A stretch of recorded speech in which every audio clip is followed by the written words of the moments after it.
Now, our conversation today is on sustainable development in Nigeria, a business and economic challenge. Nigeria stands at a pivotal moment in its development journey as Africa's largest economy and most populous nation.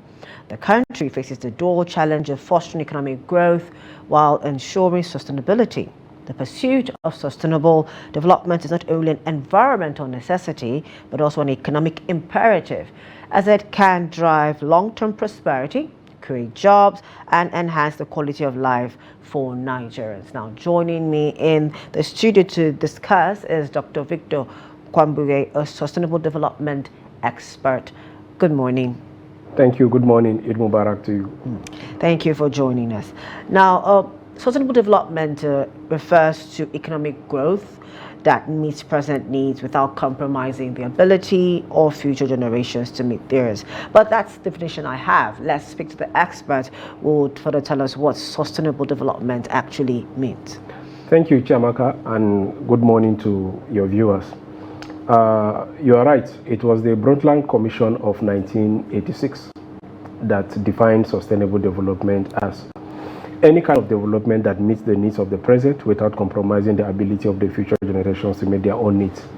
What does that mean to a common person like us? It simply means that development is supposed to transcend from what we see physically to what we are supposed to think in the future. Before now, we have had successive governments initiating so many policies, initiating so many programs, business and economic programs, without necessarily looking at its impact in the next 5 years, in the next 10 years, in the next 15 or 20 years. And that is why from after the independence period in Nigeria, for example, we have had governments that have started thinking ahead, that start looking at initiating policies and programs that does not just have a bearing effect on what is happening now, but how does it also impact the future. At the international level, we have seen the United Nations Organization in the year 1999-2000 initiate what they call the Millennium Development Goals. And that is a goal that has a lifespan of 15 years. And that is a kind of development that when achieved, it is going to have a reasonable impact on the next 15 years. And when it wasn't achieved in the year 2015, we saw that they had a review and they now put up what they call the SDG, Sustainable Development Goals of 2030. So all of these kind of development plans and programs are initiated with the future in mind. So in simple terms, sustainable development talk about the kind of development that address the needs of the present, also looking at the future generations, without even compromising the ability of the future generations to meet their own needs. Okay, now let's take it down to Nigeria. One of the key business and economic challenges, we see that our dependence on oil is one of them, our weak infrastructure, our limited access to green financing, our regulatory and policy inconsistencies, and our environmental challenges. Now, for the dependence on oil, we're an economy that is actually very heavily reliant on crude oil, and so our incomes and whatever is dependent on global price fluctuations. How does this tie in with sustainable development and its impacts on us as a country? Yeah, absolutely. The kind of mono economy that we practice that has that heavy dependence on one source of income majorly, not as if we do not have other sources of income, but majorly, I think 80%, if my statistics are correct, mostly depend on what we get from oil. And that is a very dangerous thing to do. That is a very risky thing to do. Risky in the sense that there is bound to be fluctuations in the prices of oil. And when you look at the oil politics at the global stage, it does not seem to favor developing economies like ours, particularly in the last 3, 4, 5 years, even when the Nigerian government started talking about subsidy removal. And you can also see that most of these international donors, whenever Nigeria approaches them for any kind of loan, talking about the Paris Club, talking about the UN or what IMF, all of those international donors, the issue of our oil seems to always be a major factor, something like somewhat a collateral, that okay, we want you to do this before we are able to give you this. You have to remove subsidy or you have to deregulate your economy or things like that. And that is because we have actually put ourselves in a very risky position that always make our helpers in quote always use that as a very big bet whenever they want to come to our rescue. So yes, it affects sustainable development because we have an economy that strengthens one sector and thereby weakening other sectors.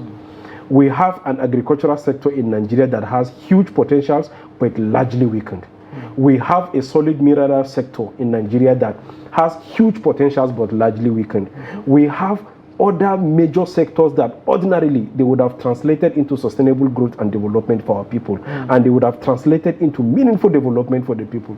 But because of the fact that we prefer to depend solely on this crude oil, it actually weakens the potentials of some of those other sectors of the economy. And that is the reason why it had trickle-down effect on poverty, that trickle-down effect on unemployment, it has trickle-down effect on the inequality stage. Mind you, Dudley Sears in 1969, when defining development, says, you talk about three things. All of these discussions about development, sustainable development, seeks to address three questions. Number one is what is happening to poverty. Number two, what is happening to unemployment. And number three, what is happening to inequality. If these three indices mostly rise from high to low, then you can talk about development or even sustainable development. But if the indices are on the increase, then you cannot talk about development. In the context of our country, I am telling you, most of these three sectors are always on the decline. Why? Because of this over-reliance and over-dependence on just one sector of the economy, thereby weakening other sectors, like I said. All right, so let's go to other parts of this conversation now. Now, what practical steps, because you've told us the challenges we have right now, what practical steps can Nigerian businesses, SMEs, large-scale businesses as well, what can they take to integrate sustainability while remaining profitable? Because that's the end game. Yeah, so you cannot really divorce the role of government again from the question you asked. Because the government has the responsibility to provide an enabling environment for businesses to strive through initiating policies that are realistic, initiating policies that are smart, initiating policies that has trickle-down effects on the productivity of our businesses. The problems we have is that the political climate mostly affects the economic climate, and that is when we talk about political economy of our society today. So because of the fact that the policies of the government are not mostly favorable to most of these businesses, that is the reason why it becomes very difficult either for a small scale business or even for a large scale businesses to strive. You talk about starting a business, there are so many challenges that will just come and serve as a stumbling block. Number one, we have this problem of infrastructural deficiencies. If the government really want to encourage entrepreneurs, if the government want to encourage economic activities, if the government want to boost the economy through the instrumentality of businesses, then they must take the issue of revolution of our infrastructural development. First, we talk about power. Most of our businesses mostly depend on power. You cannot talk about establishing a business and you are now talking about other overhead costs like the cost of diesel, cost of this, cost of that. And when you also look at the agricultural sector, the road network is also a very critical component that farmers mostly depend on for them to be able to transport the agricultural product from point A to point B. And again, you also look at other critical sectors like how strong is our technologies, how strong is our ICT sector, how strong is, in fact, you name most of these infrastructural problems, deficiencies. So in terms of policy recommendation, I will advise that there should be a very strong revolution in our infrastructural aspect of our society. Our infrastructure need to improve, particularly in the rural areas where bulk of our populace mostly resides. Okay. Now, you mentioned policies. So, can we hone it down to specific policies the government should implement to attract investment in sustainable industries? Okay. Ironically, policy development or policy initiation has never been our problem as far as this country is concerned. As a student of politics, I have taken my time to study so many policies that were initiated in the country, particularly from the independence period till date. We had the first year development plan, the second year development plan. We had the government of Shagari coming up with what they call the Green Revolution Program, which was an offshoot of Obasanjo's Operation Feed the Nation. Buhari in 1983 came up with what he called the war against indiscipline. Babangida came up with what he called the DFRI, Directorate for Food Rolls and Rural Infrastructure, which is a very good example of what we are supposed to talk about today, and even the Structural Adjustment Program. Abacha came up with the PTF, Obasanjo came with NEET, SEAT and LEAT, Yaradua came up with what he called 7-point agenda, Jonathan Transformation Agenda. Tinubu, he said, renewed what? Renewed hope agenda. Yeah. Now, I am going back this history lane to prove to you that policy development has never been a problem. If you study the philosophies, if you study the content of all of these policies that I've mentioned, you will see that they were excellent in their initiation, but they were lacking in one thing. The one thing they were lacking is, one, the political will for them to be implemented with their logical conclusion, and secondly, the problem of sustainability. For crying out loud, take the issue of Operation Feed the Nation and Green Revolution Program, for example. Obasanjo came in 1976, he left in 1979. When Shagari came in 79, he disbanded the Operation Feed the Nation and came up with Operation Feed the Nation, a Green Revolution Program. These two policies are actually, in fact, they are mostly duplicates. But it's just a change in nomenclature. And that is because of one of the problems that we have in terms of sustainability, by every government wanting to be identified with its own policy. Every government wants to take ownership that this policy can be attributed to me and what have you. And we cannot promote sustainable development using this kind of approach. So when you talk about policy, I am seriously advocating that any government that comes, please, for the sake of our populace, for the sake of the economic growth and economic development of our society, they should ensure that they first and foremost study the policy philosophy of their predecessors. Then they will now see if there is any need for improvement. This issue of changing policies every now and then with any government that comes, a policy change, any government that goes, policy goes, is not going to take us anywhere. Lack of continuity. Continuity in policy is key. Sustainability is key to ensure that this policy is implemented to its logical conclusion before we now initiate how we can be able to improve. I just gave you an example with the UN. They came up with what they call the MDGs in 2000. By 2015, when they could not achieve it, they added some goals and they call it the Sustainable Development Goals, and the lifespan was the same, 2015 to 2030, 15 years. And if you study the SDGs again, 17 goals, and if you juxtapose it with the 8 goals of the Millennium Development Goals, they are mostly similar, but a very good improvement. I think if our government will adopt this kind of approach in terms of policy initiation and ensuring its implementation, I think they are going to address most of these issues that you have mentioned. All right, now, before we continue, let's just stay a bit on what you just talked about, the SDGs by the UN. This is now 5 years to 2030.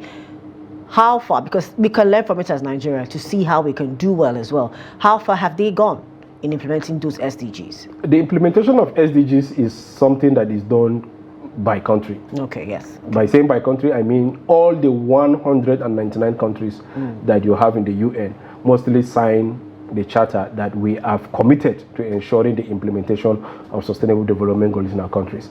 It is now left for the individual countries, for the respective countries, to go back and domesticate the sustainable development goals. In terms of analysis, in terms of evaluation, I can say that I am more pessimistic than optimistic of Nigeria attaining even one of the goals of the Sustainable Development Goals. I stand to be corrected. If you observe Goal 1, for example, talking about the reduction of hunger and poverty, you can see that we are so many steps behind. The report that you took before this program actually says it all, whereby there are so many lamentations, there are so many cries in so many quarters of the country, that even right now that we are talking about the Eid celebration, so many families are actually struggling. I think it was with your media outfit that I watched a very disturbing report of yes, I think it was Daily Trust that actually took that report somewhere in Kano, whereby a family was visited, and I think the wife or the man was lamenting that his average income in a day is mostly 700 naira. Wow. He has about 2 wives, if my memory serves me right, and he has so many children. Like I think he is doing this trade of going to the streets, to just do some kinds of menial jobs. And the woman said something that sometimes when there is no food in the house, they will find a way to just deceive the children by just gathering firewood, to just give the children hope that we're about to start cooking. In fact, she will even make one of the girls to just go fetch water, put the water on fire, and they will just go and fetch some firewood, start lightening this fire, and at the end of the day, there is no food. And they said that they will do that until the children fall asleep. So that when the children fall asleep, they will just put down the pot and they will just quench the fire. They said that is how the Muslims survive. This is a clear indication that in terms of poverty reduction in the country, we are so many years behind. In terms of hunger, again, you know, these are two SDG brothers. 2. Yes. So it is also something that when you send out your reporters again to go out to the nooks and crannies of this country, ask people how they are doing in terms of survival, how they are doing in terms of food security. I think you will be shocked by what you are going to hear. So in terms of attainment of the sustainable development goals, like I said, I am more pessimistic than optimistic. Okay, so I'm just going to, before we continue, I'm just going to run down through 17 of them. We have no poverty, we have zero hunger, that's number 2, good health and well-being, that's number 3. We have quality education. Number 5 is, I think, gender equality. Number 6 is clean water and sanitation. Number 7, affordable and clean energy. Number 8, decent work and economic growth. Number 9, industry, innovation and infrastructure. Number 10, reduced inequalities. Number 11 is sustainable cities and communities. Number 12 is responsible consumption and production. 13, climate action. 14, life below water. 15 is life on land. 16 is peace, justice, and strong institutions. And 17 is partnership for goals. So in case you're wondering, those are the 17 sustainable development goals of the UN, and which Nigeria is a part of, was supposed to be implementing, and our guest has been talking about it briefly. So now you're saying out of this 17, you're pessimistic that we wouldn't even achieve one by 2030. Assuming it's possible to change roles, and I sit down on your seat and I ask you, in all honesty and sincerity, which among these 17 do you think we are actually close? Maybe as a woman, you can talk about gender equality, for example. Even at that. But can you, in all honesty, go out to the street and ask a Nigerian woman that how do you think Nigeria is faring in terms of giving women opportunities, either in government or in the private sector? How are we doing in terms of, promoting women empowerment in our society? Or is it in terms of attending or attaining educational development in the society?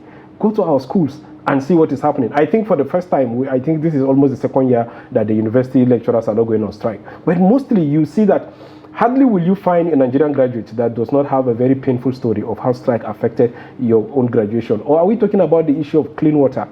I see a lot of videos, I see a lot of things on social media whereby people compete with animals to fetch water, particularly in some of these rural areas. The issue, access to clean water, is still a very difficult challenge in our society. Maybe, perhaps, the 17th goal, which talks about global partnership for development. I think we are doing very well in terms of associating or extending the hand of fellowship with some of those international partners or some of those international donors. The President of the Federal Republic is doing an excellent job in terms of ensuring a proper representation to ensure that Nigeria is well represented in most of the international agencies or most of the international forums. But to a common man, all of those things will only make a reasonable sense if it has a way of translating to poverty, to unemployment, to hunger. If it does not have anything, then it is just something that we just end on the screen of our televisions. Okay, so now, what lessons can Nigeria learn from other countries that have successfully implemented sustainability policies? Comparatively, it is safer for Nigeria to compare itself with its contemporaries. Okay. When I talk about contemporaries, I mean the countries that gain independence with us almost at the same period. Which is mostly most African countries. Yes, African countries and some of the Asian countries. Okay. You talk about countries like maybe Brazil. You talk about even Singapore. That you talk about Thailand and some of those Asian countries that are now, some of them nicknamed Asian tigers. So in comparative terms again, if you compare the lessons that we should pick, you can see that most of their transformation actually started from quality leadership. One of the areas where we need to pay attention as a country is the aspect of recruitment of our leaders, who become leaders. As as ambiguous as this recommendation may seem, I think we can find a way to operationalize it by ensuring that we insist on these electoral reforms that we see them happening currently at the National Assembly. We must find a way to rejuvenate our electoral system to ensure that only the right people get elected. Drawing lessons from some of these countries that you have mentioned, they were able to achieve what they achieved today because they were able to assemble their best of the best to become their leaders at whatsoever level, the federal, state, and local level, to ensure that people that are actually patriotic. Unfortunately for us, we have not been too lucky in terms of getting people that are well prepared for leadership. We have not been too lucky to ensure that we see people, for example, in the United States of America, I read that Barack Obama actually had two books written just as a way of preparing himself to the presidency. One of the books was written while he was still an undergraduate in the university, when he wrote The Audacity of Hope, Dreams for My Forefathers. Most of these books were actually written to prepare himself to the position of leadership. Here, some people said that we mostly have accidental leaders, people that were normally not really prepared for the position that they find themselves.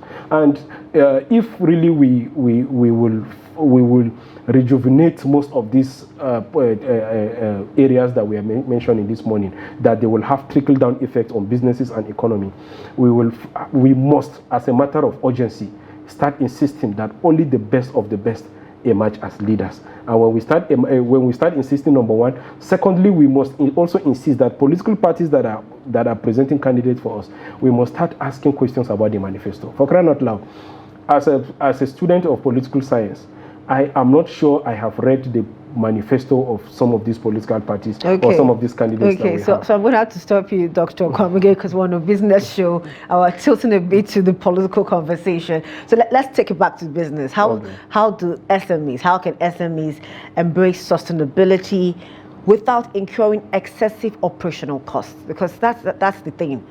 Yes, again, I will still take you back to the role of constituted authorities. There is this bank, I can't remember the name. I attended a seminar some times back where the MD of the bank was actually mentioning an opportunity for partnership for SMEs, whereby they can extend that opportunity for new entrepreneurs and some SMEs to be able to access some interest-friendly loans for them to be able to boost their businesses.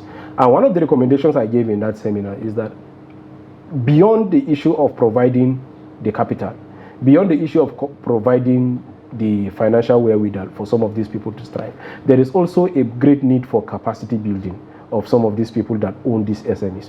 One of the things that is really lacking in our own business climate is information and knowledge. People go into businesses with limited information of what they are doing. People go into businesses with not so many their capacity developed in that aspect. They don't even have good information or even good knowledge about the new technologies or the new ideas that are coming in that sector. So I recommended that the bank should also take a step further to ensure that they provide good education, capacity building periodic. It has to be systematic to ensure that maybe quarterly they can gather them in that room and talk to them about the new opportunities that are coming. No matter how small, no matter how trivial the business that you think you are doing, if you can upscale it, if you can think outside the box to ensure that you embrace some global best practices, it will have a way of impacting and even boosting your businesses. Again, the government also have a role to play. I have already mentioned the issue of providing an enabling environment for those businesses to strive. It is also pertinent for the government to also ensure that they support some of these small-scale businesses. In many economies, the government, through the instrumentality of the CBN, have a way of injecting financial support to some of these SMEs to ensure that, because it will have a way of boosting the economy. So I think the Nigerian government, the CBN, I think sometimes back I have read where they have attempted to provide some support for some of these SMEs. I don't know how effective that is, and I don't know how far they have gone with that. I don't want to comment on that too much, but again, I think the CBN will have a good role to play to ensure that they support some of these small-scale businesses, because just like you said, supporting the small-scale businesses will have a good effect on our economy generally.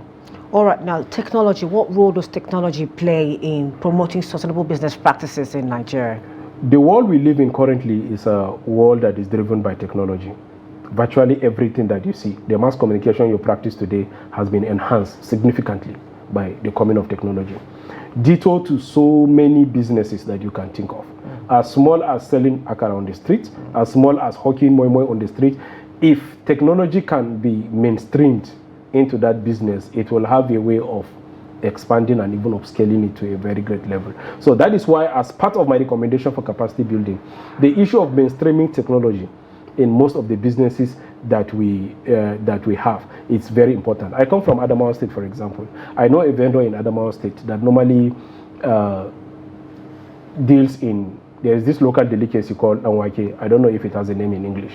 So this lady deals with that delicacy, but there is a way she packages that business using technology again, using her WhatsApp, using some of the social media platforms, and ensuring that there is a way you can book your order in advance and what have you. So, and that is a business that has actually blossomed. As far as the Yola is concerned, for example, when you go, it is one of those places that you can reliably call and you can be able to get your deliveries in order. And that is why, and that is made possible because she was able to open her arms to technology. So many businesses, when technology is mainstream in those kind of business, it will have a way of upscaling that business for impact. Now, we have industrialization, rapid industrialization taking place, but how can we balance that with environmental conservation? Because the environment is still very important. Yes, this debate about promoting industrialization, it also has its downside. Downside, talking about its impact on pollution, environmental degradation. As part of the recommendations of Sustainable Development Goals and even the MDGs that ended in 2015, they talk about what they call environmental sustainability. That in as much as you are pushing for industrialization, you also have to take a special attention on its impact on the environment. One of the reasons why our Niger Delta brothers are crying today is because, yes, there are industrialization, there are so many industries that are working, the shell and what have you, but again, they are also concerned about the potency of their environment to ensure that they are able to produce agricultural produce. They are also able to venture into other economic means. So it's very important for the policymakers, for the government, and for the business experts to be able to balance the issue of industrialization with environmental sustainability, so that they don't end up solving one problem and creating two other problems, or vice versa. So it is important that as much as we are looking at industrialization, it is actually the way to go. The government cannot be able to absorb everybody in the federal civil service, in the military, in the this and that. When we have proper policies, when we have proper plan for industrialization, we create so many industries, we create so many ventures that can be able to absorb some of our talent. I am telling you, it will have a good effect on the employment rates in the country, and of course, you know what it means. Answer those three questions. Exactly. All right, now, so you talk about farming. It's very important. Agriculture is a very, very important part of us in this country. And if we can, upscale it, it will help us a lot. But, what measures can be taken to encourage sustainable agriculture and reduce the environmental impact of farming? Because even that too has an impact on the environment. Thank you. At the risk of sounding like a broken record again, I will still go back to the government. We keep going back to the government. Yes, exactly, because in our climate, in developing countries, we have to depend on the government. They also have to pilot this agricultural revolution. Yes, we can see the examples I gave. So many agricultural policies have been initiated. The government of Bola Ahmed Tinubu have taken a very good step that must be commended, talking about separating the agricultural ministry with the livestock ministry. Okay. Now, that is also another important aspect of our economy, that if well harnessed, if well managed, can also translate into meaningful economic growth and development. Okay. Now, that is a good step in the right direction. But again, it has to be done by a systematic political will to ensure that it has impact. It does not just end as a way of duplicating bureaucracy, whereby you are creating another ministry, you have another minister, permanent secretaries, and what have you. So, agriculture is one of the mainstay of our economy. In fact, our elementary textbooks told us that before the discovery of crude oil in Nigeria, it was agriculture that was the mainstay of our economy. Yes. But what happened? That today we are battling with food sustainability. Today we are battling with the problem of food security. So sometimes we even have to depend on international donors, like the international organizations, the NGOs, to come and provide our people with food. Sometimes we have to import rice, we have to import this and that, and that is because we have not really nurtured the agricultural sector to be able to stand on its two legs, to ensure that they provide the complementary support that it needs to provide for the crude oil, which is actually supposed to be the way to go. So it is very important that our policymakers, let me not say the good government again before you, so our policymakers to be able to assist by helping the farmers, particularly the farmers in the rural areas, because they constitute the bulk of our farming population. The farmers in the rural areas need to be encouraged. The farmers in the rural areas need to be supported. The farmers in the rural areas need to be provided with all the necessary tools and instruments that they need to provide. The government of, I think, Niger State is actually doing a very good plan in ensuring that the revolutionary sector, and even the government of my state, Adamawa State, for example, I think the government made an announcement some weeks back that they are thinking about plans of how they can be able to utilize the vast land that we have in the state. If all the government in Nigeria can replicate some of these steps that are taken, the agricultural sector will have the potential to compete with the oil sector, and it will also provide another safe escape route for us in case something happens to our oil sector. All right, so now for companies, they do something called corporate social responsibility, and a few weeks back we discussed that on the program about its impact in business and all that. So how do you think that it can be leveraged to accelerate sustainable initiatives for businesses and the economy in Nigeria? So I attempted to conduct a research some times back about this corporate social responsibility of so many industries. To be honest with you, I don't really think that our private sector are really doing well in that regards. I don't think the industries are doing well in terms of fulfilling their side of the obligation towards promoting social responsibility, helping the environment where they operate, in providing some basic amenities. So having established this, I feel that the aspect of corporate social responsibility is an area that if the private sector can take them seriously, I think they will reduce a very huge burden on the shoulders of the government. Let me give you an example. I once worked for an international NGO in Nigeria here, and one of the mandates that we implemented in the HR department is to ensure that if we are recruiting for any position, assistant position or maybe mid-level position, it is a matter of law, a matter of policy that we have implemented, that we must recruit that person from the local environment. And that is also another way of providing an opportunity for our host community to be able to participate and to also improve the capacity of the young people there. Aside the issue of employment generation, you also have the aspect of helping them with infrastructure. We have actually talked about the issue of infrastructure as a way to also help businesses and boosting the Nigerian economy. The private sector have a huge role to play. These industries that you talk about has a huge role to play to ensure that they complement the effort of the government in ensuring that they also meet some of the basic needs of the environment where they operate. So if they can be able to do that, I'm telling you, Chiamaka, this has a very good prospect of helping to even boost some of the businesses, that we will not have to come back to this table again and be saying government, they need to do that. I think the industries will also have a role to play. All right, thank you so much, Dr. Victor Kwambuge, for joining us on Business Daily this morning. It's been quite a very enlightening conversation with you about sustainable development goals generally and for the business and economy of Nigeria. It's been a very wonderful time on the program today. Same time, same place. Don't forget to follow us on our social media platforms for more news, programs, and documentaries. I am Chiamaka Nwafor. Bye for now.